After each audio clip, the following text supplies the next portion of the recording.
Welcome to my YouTube channel. Today we're going to repair evaporator leak. Una guys, hanapin natin ang leak at pag nahanap natin, kakargahan natin siya ng nitrogen na ang pressure is 150. May lead po kasi ako kung nasan ang leak dahil meron po siyang oil sa may evaporator. So, lalagyan lang po natin ng gauge ang tank ng nitrogen at kakarga natin siya. At dadalhin natin sa plangkana na may tubig para makita natin ang leak. The leaking is. At ito nga siya guys. So, confirm. Pangatlong repair na to guys. Next. Ang repair nito is for replacement na. Dahil paulit-ulit na lang po siya. So, ito gamit ang map gas, ang turn ng knob is 3/4 lamang po guys. So, po natin yung full. Pag nagbaga na ang copper, pwede natin siyang ilagyan ng silver rod para makover ang hole. At isama natin guys ang surrounding niya.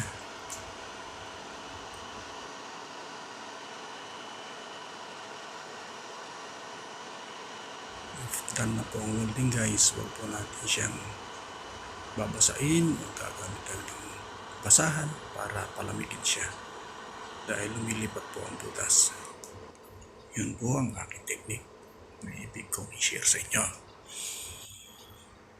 Ito guys, confirm wala nang leak.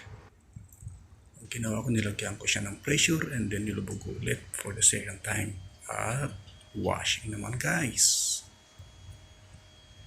Okay guys, to make the customer happy, we're going to paint the rusty part of the evaporator. Okay.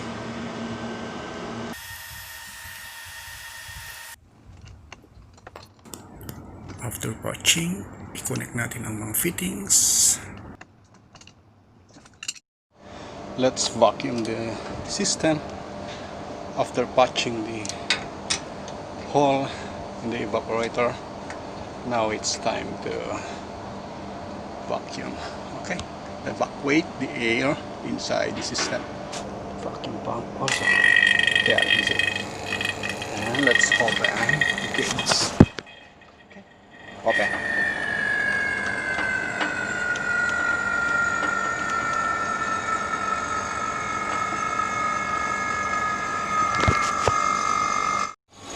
Okay guys, that's enough.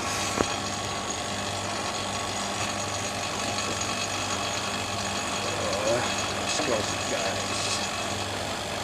There. Off. Vacuum pump. This is my 410A refrigerator. Okay. And I'm going to open and release the air inside the hose.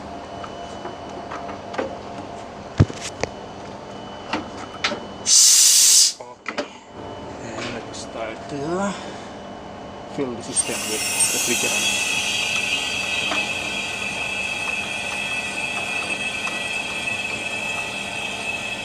Okay.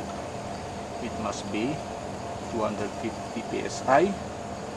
The unit is not running on the unit. If you like this video, please like, share and subscribe, and don't forget to hit the notification bell.